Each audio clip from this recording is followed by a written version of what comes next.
Primeiramente, gostaria de agradecer ao pastor Wagner Ferreira esta oportunidade que está nos sendo concedida de trazer a mensagem da palavra de Deus para a igreja.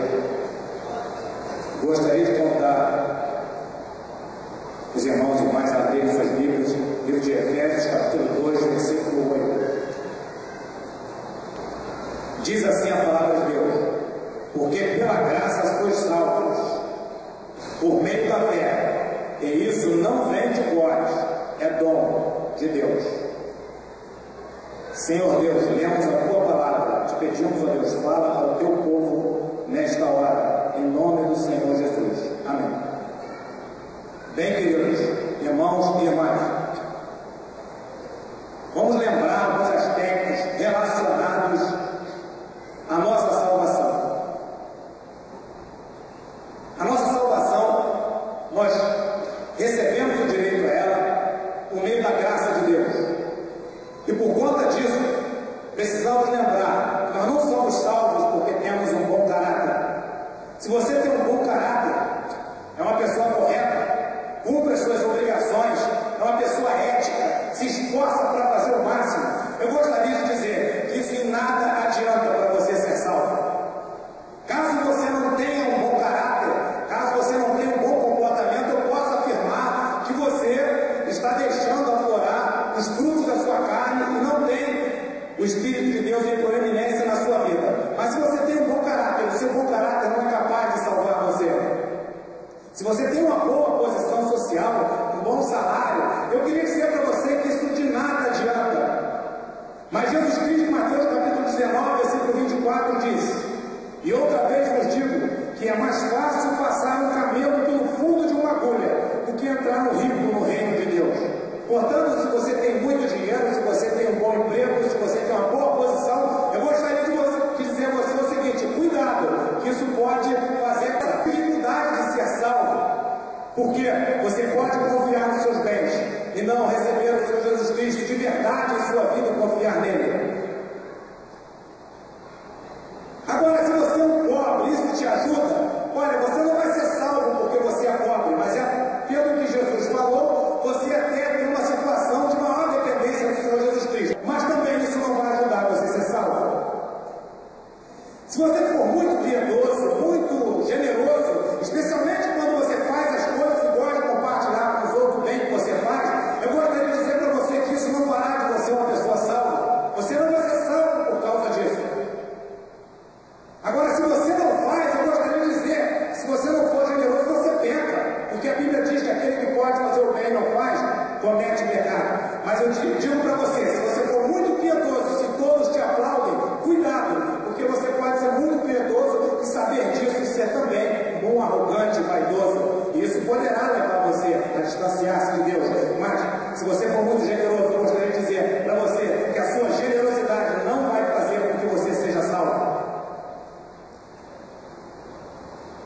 Aliás, Jesus Cristo, em Lucas capítulo 18, versículo 10 a 14, disse que um determinado homem orou da seguinte forma: esse homem era fariseu.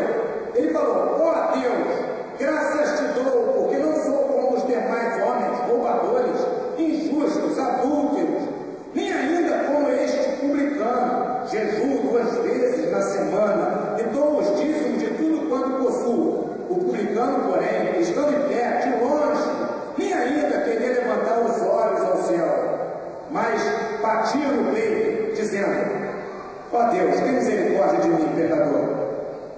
Digo-vos que este desceu justificado para a sua casa, e não aquele, porque qualquer que a si mesmo se exalta será humilhado, e qualquer que a si mesmo se humilha será exaltado. Portanto, eu queria dizer para você que, segundo o que Jesus disse, se você acha que você faz tudo certinho, cumpre todas as regras, você, a sua oração também não importa, nem sua oração interessa se você ora desse jeito. Se você é um perfeitinho, eu queria dizer que o pecador, aquele pecador pior que você acha, se ele for arrependido, ele é melhor do que você, e é ouvido por Deus, e você, eu lamento dizer, mas não é.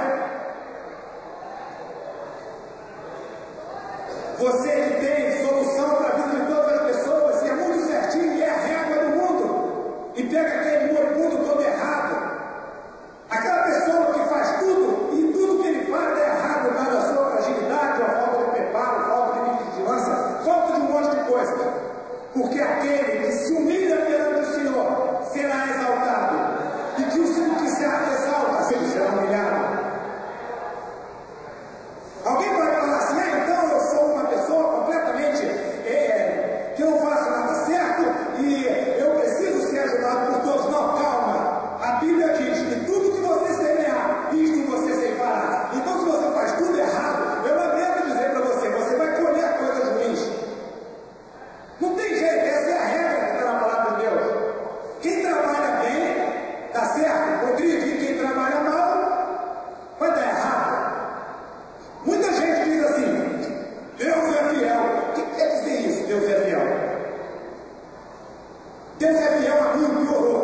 porque é plantio e colheita.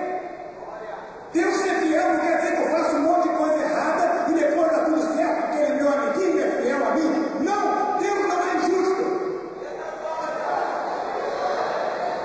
Vamos colher todos o que plantamos, coisas boas ou coisas ruins. Se isso é bom ou se é ruim, que a palavra de Deus diz que a vontade de Deus é boa, perfeita e agradável. Portanto, a escolha é nossa. Vamos plantar coisas boas, caso queiramos colher coisas boas.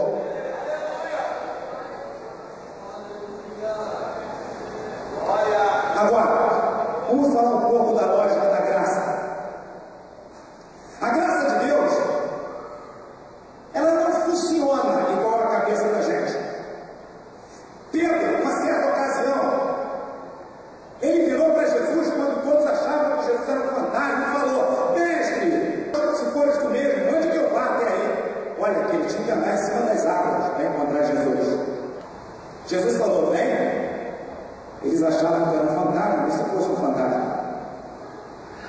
Pedro foi. E a Bíblia diz que em determinado instante, Pedro afrontou, Jesus falou para Pedro: homem de pouca fé. Certo homem, centurião, falou assim para Jesus, bem, relatado em Mateus capítulo 8, versículo 5 a 10. Mestre, o meu criado jaz em casa paralítico e violentamente atormentado. A Bíblia diz que Jesus falou assim: eu irei e lhe darei saúde. E o centurião, respondendo, disse: Senhor, não sou digno de que entre debaixo do meu telhado, mas disse somente uma palavra, meu criado há de sarar. Vocês concordam comigo que ele falou para Jesus: Jesus, não vai na minha casa não. Não vai não, eu não sou digno de te receber lá. Mas diz uma palavra aí que o meu criado vai ser curado. Detalhe, esse homem era de Cafarnaum. E o que tem a ver Cafarnaum? Cafarnaum, em Mateus capítulo 11, versículo 23 a 24, diz assim, palavras de Jesus: e tu, Cafarnaum, que te ergues até os céus, serás abatido até os infernos. Como tivessem sido feitos prodígios que em ti se operaram, teria ela permanecido até hoje. Porém, eu vos digo que haverá menos rigor para os de Sodoma no dia do juízo que para ti. Mas veja, para Pedro, que diante de uma dúvida geral, falou: não, mestre, se for assim mesmo, onde que eu vá, que eu vou até aí? E encarou as águas. Jesus falou: homem de pouca fé. E para aquele centurião de Cafarnaum, que falou: não, mestre, não vai na casa não, porque eu não sou digno de receber o meu legado. Jesus falou: nem em Israel vi tanta fé. A Bíblia diz que numa outra ocasião, uma mulher pecadora, ela entrou na casa de um homem de uma autoridade que Jesus estava recebendo e ungiu os pés de Jesus. O perfume caro. E o homem, que era uma autoridade, pensou assim: se ele fosse o profeta mesmo, saberia quem era essa mulher. Agora, vamos pensar aqui. A mulher é uma pecadora, concorda? A mulher é uma prostituta. Um perfume caro. Como que prostituta arruma dinheiro? Talvez se uma prostituta viesse aqui e falasse: olha, pastor Rubens Teixeira, o senhor dá muita palestra por aí. E eu assisti uma palestra sua e gostei, trouxe um terno de presente aqui para o senhor. Se eu aparecesse com esse terno aqui, possivelmente alguns iam me criticar. Fala: puxa vida, a mulher deu um terno para ele e comprou o terno, sabe lá, com que dinheiro? Porque ela era uma prostituta. Alguém poderia fazer esse tipo de crítica. Mas diante daquela situação daquele homem que recebeu Jesus na casa dele, Jesus interpelou aquele homem e falou: olha, eu entrei na sua casa e você não me deu água para lavar meus pés. Ela está lavando com suas lágrimas e chegando aos seus cabelos. Jesus nem ligou, nem se ocupou em saber de onde vinha aquele dinheiro, porque Jesus Cristo estava ligado numa coisa importantíssima. Caso alguém queira ser salvo, seja muito habilidoso, rico ou pobre, seja todo certinho ou todo errado,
que existe um só santinho dentro desta igreja aqui, santo por si mesmo.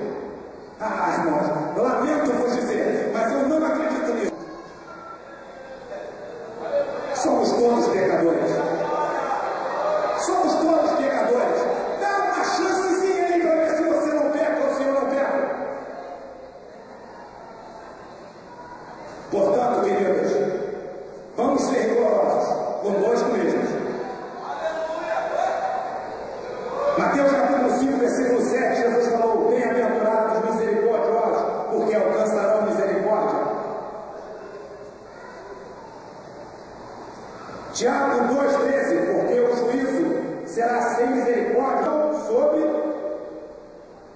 aqueles que não têm misericórdia, e a misericórdia triunfa do juízo. Lamentações 3,22, a benignidade do Senhor jamais se acaba e as suas misericórdias não têm fim. Temos que ser misericordiosos. Lamentações 3,22, em outra versão, as misericórdias do Senhor são a causa de não sermos consumidos, porque as suas misericórdias não têm fim. Gálatas capítulo 5, versículo 19 e 21 diz: porque as obras da carne são manifestas, as quais são, olha só, o que tem a nossa carne. Aí vê se é isso mesmo. A palavra de Deus não erra. Olha só o que tem na carne da gente: adultério, prostituição, impureza, lascívia, idolatria, feitiçaria, inimizade, porfias, emulações, iras, pelejas, dissensões, heresias, invejas, homicídios, benedices, plutonarias e coisas semelhantes a estas. Ou seja, não acabou não, tem mais ainda que o apóstolo não quis colocar. Acerca das quais nos declaro, como já antes de vós disse, que os que cometem tais coisas não herdarão o reino de Deus. Pior é isso, que além de estar intrínseco à natureza humana, quem pratica tais coisas não herdarão o reino de Deus. Quer ser salvo? Tem que se libertar disso. Tem que lutar contra isso. Agora, como é que a gente vai se libertar contra isso? Alguém fala assim: ah não, a gente aqui não idolatra nada, não sou a outra igreja. Será que é isso mesmo? Será que eu não idolatro absolutamente nada, nem a mim mesmo? Nem alguma coisa que eu gosto muito? Será que não tem algo que eu troco Jesus por esta coisa? Ou a gente fica vigilante, acende uma lanterna em cima de nós mesmos e tomemos cuidado, ou então a gente nem percebe que a gente está pecando contra Deus. Por outro lado, Gálatas capítulo 5, versículo 22 a 25 diz: mas o fruto do Espírito é amor, gozo, paz, longanimidade, benignidade, bondade, fé, mansidão, temperança. Contra estas coisas não há lei, e os que são de Cristo crucificaram a carne com as suas paixões e concupiscências. Se vivemos em Espírito, andemos também em Espírito.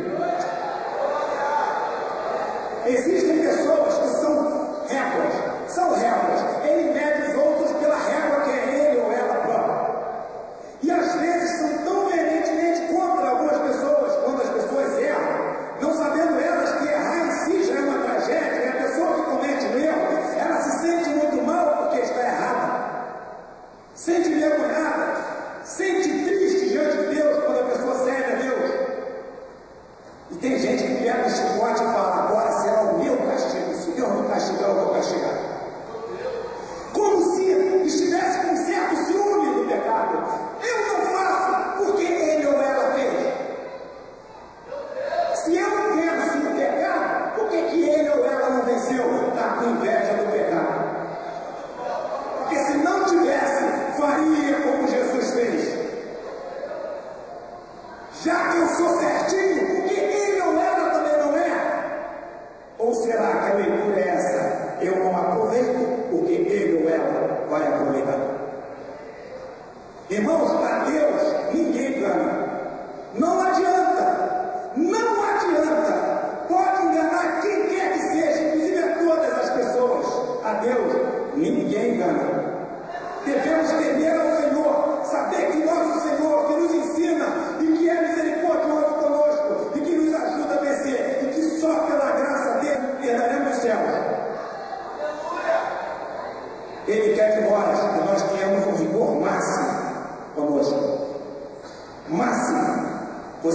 ser com você mesmo o maior rigor que você puder. Lutar com a máxima força que você tiver contra o pecado e, lógico, contando sobretudo com a graça de Deus, porque eu queria dizer para vocês que sem essa graça maravilhosa, nós não resistimos ao pecado.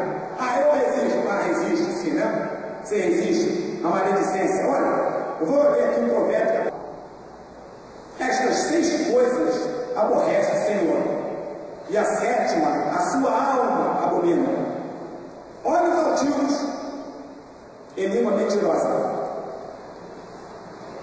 e mãos que derramam sangue inocente, e coração que maquina pensamentos viciosos, e pés que se apressam a correr para o mal, e testemunha falsa que profere mentiras, e o que semeia contenta entre irmãos.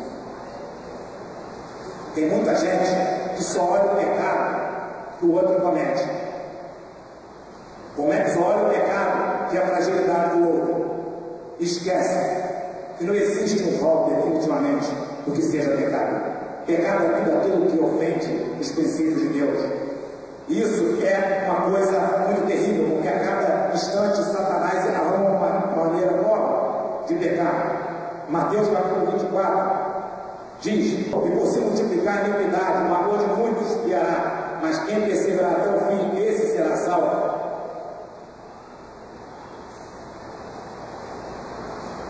Como fazer então? Romanos capítulo 5, versículos 19 a 21 diz assim: porque assim como pela desobediência de um só homem muitos foram constituídos pecadores, assim também pela obediência de muitos serão constituídos justos. Sobreveio, porém, a lei para que a ofensa abundasse, mas onde o pecado abundou, superabundou a graça, para que assim como o pecado veio a reinar na morte, assim também viesse a reinar a graça pela justiça para a vida eterna, por Jesus Cristo, nosso Senhor. Eu queria dizer que isso quer dizer o seguinte: Jesus falou, a palavra de Deus diz que o pecado, a iniquidade aumentaria.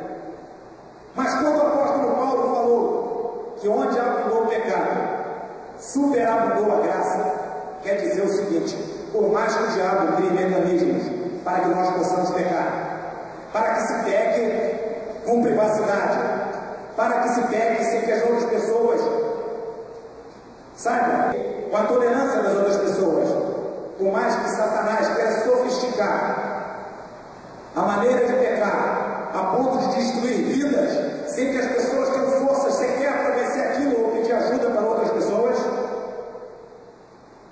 ainda que o pecado seja muito grande, quando há um arrependimento, a graça é muito maior, porque aonde abundou o pecado, superabundou a graça. Satanás nunca vai convencer a Deus que você é imperdoável, que você é alguém que não merece ser salvo, que você é um lixo, que você é algo irrecuperável. Satanás nunca vai conseguir colocar sobre você esse peso, caso você se arrependa dos seus erros e procure se aproximar do Senhor Jesus Cristo e usufruir da graça dele. Eu queria dizer o seguinte: Filipenses capítulo 2, versículos 5 a 11, de sorte que haja em vós o mesmo sentimento que houve também em Cristo Jesus, que sendo em forma de Deus, não teve por usurpação ser igual a Deus, mas esvaziou-se a si mesmo, tomando a forma de servo, fazendo-se semelhante aos homens, e achado na forma de homem, humilhou-se a si mesmo, sendo obediente até a morte, e morte de cruz. Por isso também Deus o exaltou soberanamente. Ele deu um nome que é sobre todo nome, para que ao nome de Jesus se dobre todo o joelho dos que estão nos céus e na terra e debaixo da terra, e toda a língua confesse que Jesus Cristo é o Senhor, para a glória de Deus Pai. Esse gesto maravilhoso de Deus ter mandado Jesus Cristo para morrer por nós. Jesus Cristo tem enfrentado todo o sofrimento, e aquele sofrimento que ele enfrentou, ele sabia que ele ia enfrentar. A Bíblia diz que Jesus perguntou para o soldado: a quem vocês estão procurando?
céu que esteja sobre o nome do Senhor.